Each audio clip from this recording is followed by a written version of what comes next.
और इन सभी लोगों को, इन सभी सेनाओं को इनका नाश करने के लिए अब मैं प्रवृत्त हुआ हूँ।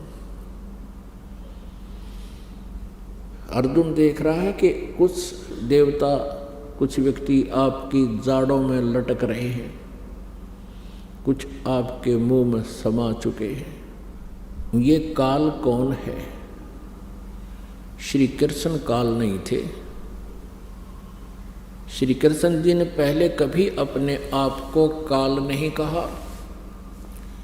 श्री कृष्ण जी ने उस गीता के ज्ञान के उपरांत, यानी महाभारत के युद्ध के उपरांत, अपने आप को कभी काल नहीं कहा, क्योंकि ये काल नहीं थे। ये सतोगुण भगवान विष्णु अवतार थे। और विष्णु जी इतने शांति प्रिय सतोगुण युक्त हैं कि एक बार भृगु ऋषि जी ने भगवान विष्णु जी के सीने में लात मार दी थी। भगवान श्री विष्णु अर्थात श्री कृष्ण जी सतोगुण ने कहा था कि हे ऋषिवर, मेरा सीना वज्र जैसा सख्त है, आपके कोमल पैर को चोट तो नहीं आई। क्या वो महापुरुष जो इतना शांति प्रिय और इतना दयालु है, क्या वो काल हो सकता है? क्या वो अपने आप को काल कह सकता है? जिसको देखकर अर्जुन जैसे योद्धा भी कांप रहे हैं, तो वो श्री कृष्ण नहीं, श्री विष्णु नहीं, वो काल था जो श्रीमद् भगवत गीता जी का ज्ञान श्री कृष्ण जी में प्रवेश करके कह गया, बोल गया। मुख यानी ये शरीर समझो एक यंत्र है, जैसे टेप रिकॉर्डर होता है, और टेप रिकॉर्डर में जो भी जैसी भी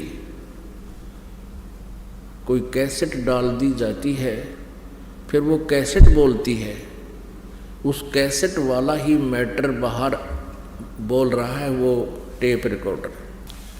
श्री कृष्ण जी के शरीर अर्थात टेप रिकॉर्डर में इस काल ब्रह्म ने, काल कहो चाहे ब्रह्म कहो, इसने स्वयं प्रवेश करके और अपनी कैसेट चला दी। उसने गीता जी का ज्ञान स्वयं बोला। अपनात्मा तत्व ज्ञान किसे कहते हैं? जिसमें निष्कर्ष निकले, जिस ज्ञान के आधार से गूढ़ रहस्यों की जानकारी हो, उसको तत्व ज्ञान कहते हैं।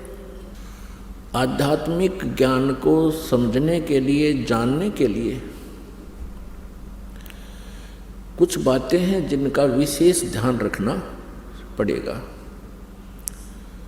जैसे हमारे पवित्र सदग्रंथ हैं, पवित्र चारों वेद, ऋग्वेद, यजुर्वेद, सामवेद और अथर्ववेद, और पांचवा वेद है सूक्ष्म वेद, जिसको गीता जी अध्याय नंबर 4 के श्लोक नंबर 32 में सच्चिदानंद घन ब्रह्म की वाणी कहा है, ब्रह्मणे मुखे कहा है।